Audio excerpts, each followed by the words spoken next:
kalau kita merujuk kepada kejadian ataupun kasus yang terjadi di sekolah ini, memang kita harus melihat secara keseluruhan, karena jelas di etika ataupun bujukan moral yang ada selalu akan bersamaan, sehingga kita bisa mengidentifikasi nilai-nilai yang terkandung ataupun yang teridentifikasi yang ada di lingkungan sekolah kita. Nah, ini merupakan satu problematika antara etika dan bujukan moral.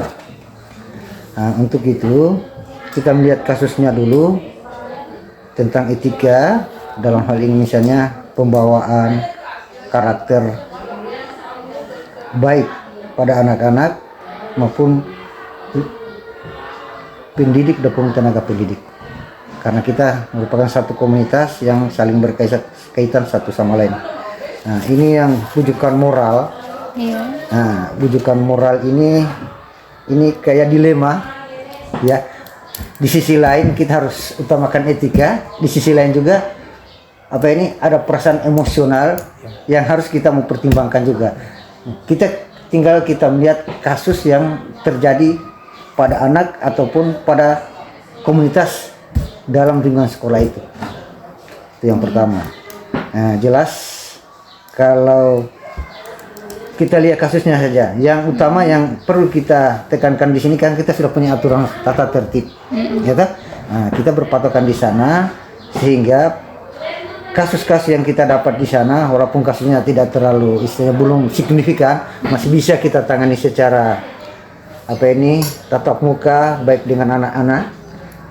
Tapi artinya kasus-kasus yang kita dapat masih bisa kita kita bisa komunikasikan dengan anak sehingga anak bisa berubah, sehingga tindakan-tindakan yang tadinya yang tidak sesuai dengan aturan-aturan yang kita terapkan bersama, kita sepakati bersama, bisa diminimalisir. Kalau kita melihat memang berat, tapi namanya kita lihat dulu prioritas yang utama. Yeah. Nah, misalnya terjadi kasus misalnya antara anak yang buat katakanlah ada kasus di sekolah, di sisi lain ada anak ini sudah kelas 9 menghadapi ujian. Maka kalau saya sebagai pimpinan, kita utamakan dulu menyelamatkan ini anak untuk mengikuti ujian, sehingga anak ini biar hasil nanti ujiannya. Adapun kalau misalnya ada kasus yang perumpanya dia alami anak ini, maka kita bisa selesaikan bersama dengan cara kita undang orang tua atau walinya, kita duduk bersama beberapa teman guru dengan pimpinan sehingga kita bisa cari solusinya. Tapi pada intinya selamatkan dulu, diselamatkan dulu ini baik, sehingga nanti anak ini tidak putus sekolah, masa depannya bisa terjamin. Kalau kita melihat keadaan kita sekarang ini, memang kita tidak lepas namanya masalah atau persoalan-persoalan dalam lingkungan sekolah. Kalau misalnya terjadi pada siswa, maka siswa tersebut dalam hal ini kita di sekolah kan sudah ada punya tugas masing-masing. Misalnya melalui wali kelas memanggil, kemudian karena pada dasarnya di SMP-nya kita ini kita belum punya guru BP. Ya? Yang berperan penting di sana wali kelas, kemudian wali kelasnya akan menanyai permasalahannya. Setelah itu wali kelas akan melapor kepada kepala sekolah, kemudian bersama dengan anak, dengan kepala sekolah, dengan guru tersebut atau wali kelas itu untuk menghadap ke kepala sekolah permasalahan apa, sehingga kita bisa identifikasi permasalahan-permasalahan itu, sehingga kita bisa mencarikan solusi ataupun penyelesaian sehingga anak tersebut apa yang terjadi yang sifatnya merugikan anak itu dan temannya yang lain tidak terulang lagi.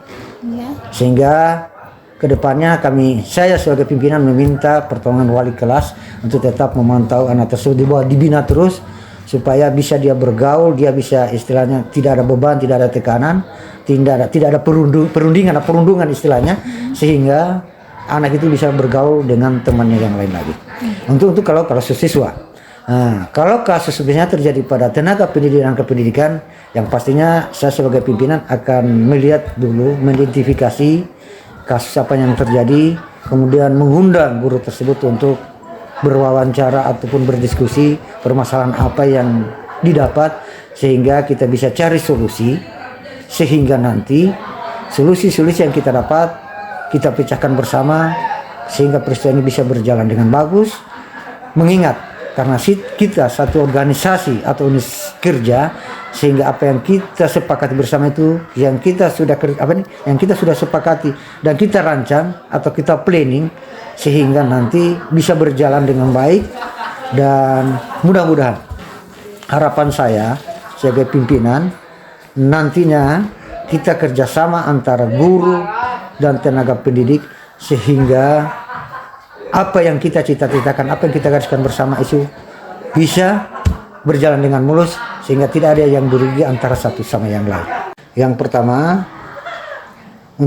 pertama karena saya sebagai pimpinan dalam satu unit organisasi misalnya sekolah, supaya kegiatan proses belajar dan mengajar itu tetap terjalin, saya tetap mempertimbangkan keberlangsungan itu tetap terjaga, tetap lestari, sehingga apa yang menjadi tujuan kita itu bisa tercapai. Itu yang pertama. Yang kedua, secara manusia, kalau mendapat kasus seperti itu, yang jelas saya tetap mengedepankan rasa empati, rasa sayang yang mengalami kasus seperti itu, tapi tidak menyampingkan atau menyepelekan daripada aturan yang kita sudah sepakati bersama. Jadi bisa kita istilahnya bersama-sama, baik secara empati maupun aturan kita berjalan bersama. Tapi secara pribadi rasa kemanusiaan tetap itu dulu. Tapi aturan itu tetap juga ada, kita berlakukan. Saya sebagai pimpinan, saya berusaha untuk tidak merugikan atau istilahnya merugikan pihak lain. Saya berhadir untuk mencari solusi yang berkeadilan, sehingga nanti apa yang kita kerjakan itu bisa berjalan sesuai dengan rencana. Itu yang pertama. Yang kedua, keadaan kasus-kasus yang kita hadapi biasa, karena mungkin disebabkan karena keterbatasan waktu ataupun tenaga, sehingga kurang pemantauan. Jadi istilahnya pelaksanaan evaluasi itu tetap juga kita laksanakan, tetapi dalam hal ini kita berusaha semaksimal mungkin supaya kedepannya nanti bagaimanalah pemantauan itu setelah yang telah kita alami selama ini bisa berjalan dengan baik dan berhasil. Itu saja. Ya, aturannya tetap harus tidak disediakan langsung satu kali, tapi artinya mungkin memiliki langkah-langkah. Ya, yang mungkin pertama mempelajari kasus atau permasalahan yang dihadapi anak ataupun siswa ataupun teman-teman dewan guru. Ya dah. Nah, yang kedua, kalau dari siswa jelas melalui wali kelasnya. Nah, terus kalau guru ataupun tenaga usaha saya akan pelajari. Saya akan pelajari secara mendetail dulu. Kemudian yang kedua adalah mengundang yang bersangkutan. Mungkin yang ketiga kita ada wawancara atau tanya jawab permasalahan-permasalahan, dan setelahnya itu mungkin langkah terakhir kita menyelesaikan dan mencari solusi yang terbaik, sehingga tidak ada yang bisa dirugikan satu sama yang lain. Yang pastinya ada tentang faktor-faktor eksternal internal yang membantu dalam pengambilan suatu kebijakan atau keputusan. Yang pertama dari teman-teman dewan guru maupun teman-teman tenaga pendidik. Yang kedua, pengawas sekolah yang selalu rutin berkunjung ke sekolah. Yang ketiga, komite dan ataupun pengurus, terutama pengurus yang selalu ada hubungan terus menerus, selalu kolaborasi setiap saat para pengurus komite. Itu barangkali yang selalu membantu kami dalam menghadapi masalah-masalah yang terjadi dalam lingkungan sekolah. Ada beberapa yang perlu saya sampaikan. Yang pertama, banyak permasalahan yang harus kita carikan solusi atau kita pecahkan bersama, yang pastinya membutuhkan perhatian dan waktu yang ada. Yang kedua, mendorong saya sebagai pimpinan untuk selalu belajar menghadapi kasus-kasus dan problem yang penanganannya pasti berbeda-beda satu dengan yang lain. Dan yang terakhir, dalam pengambilan keputusan jelas memerlukan teman atau kolaborasi dengan seluruh stakeholder. Itu barangkali.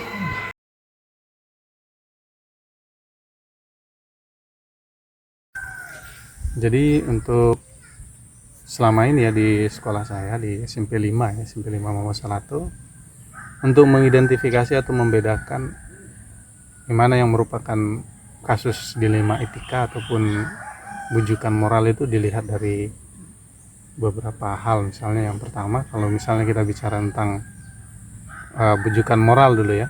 Jadi kalau bujukan moral itu kita melihat kasus tersebut terdapat indikasi pelanggaran hukum ataupun norma yang ada di sekolah, baik itu dari regulasi Kementerian Pendidikan turun lagi ke Dinas Pendidikan maupun satuan pendidikan itu sendiri.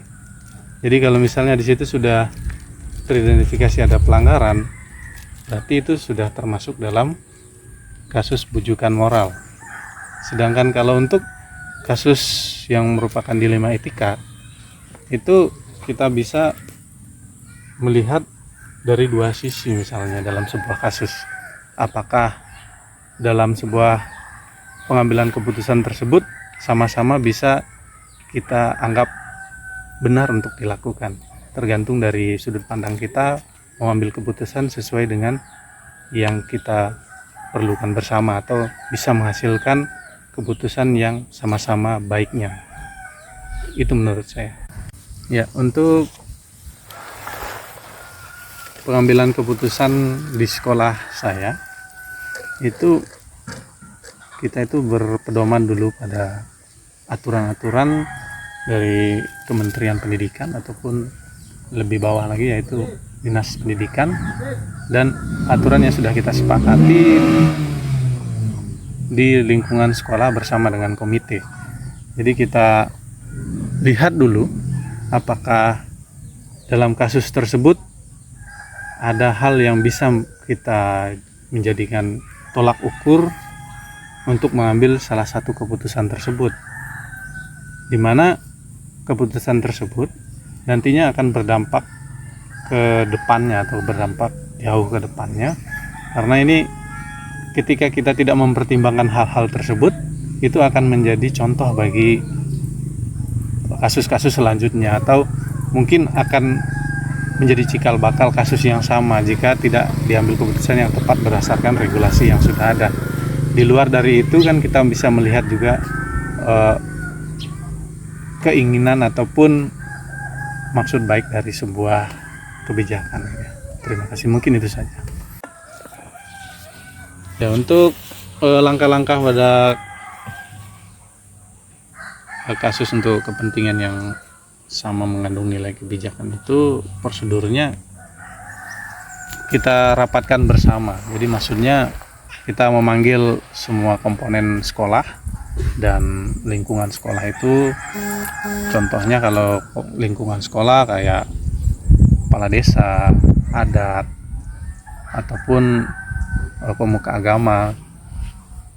Sedangkan untuk komponen sekolah itu berarti guru-guru dan semua stakeholder yang ada di sekolah tersebut.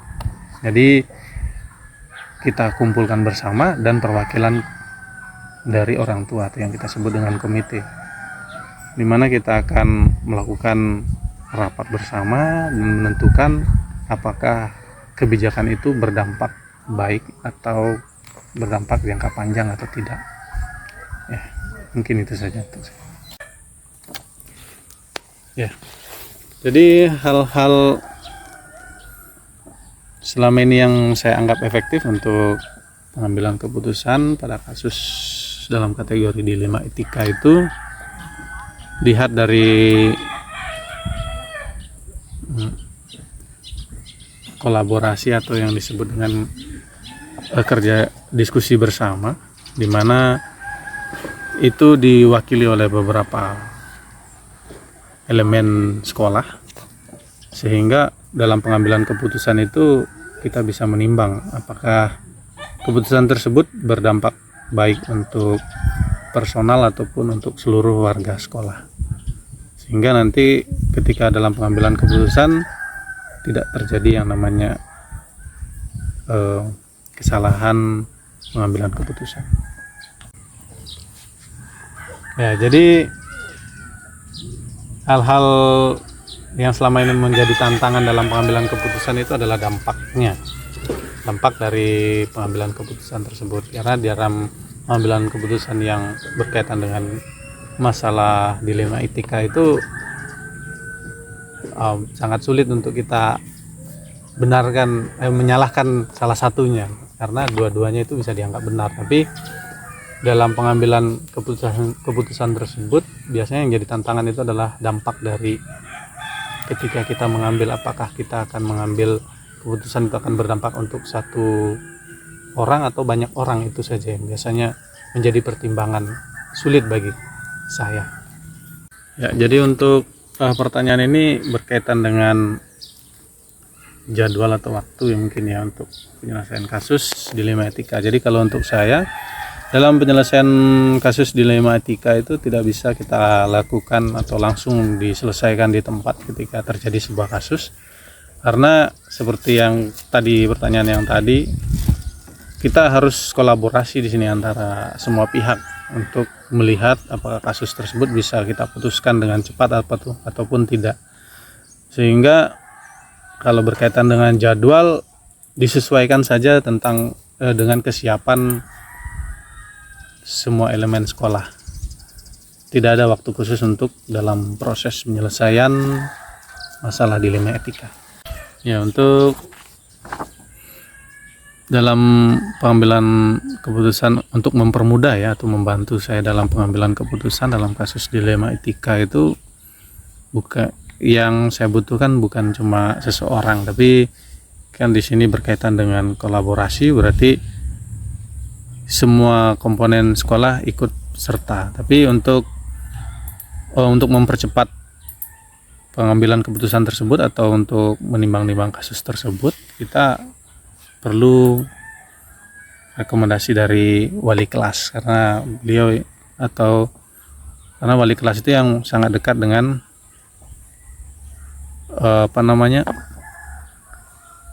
dengan siswa yang melakukan pelanggaran dilema etika.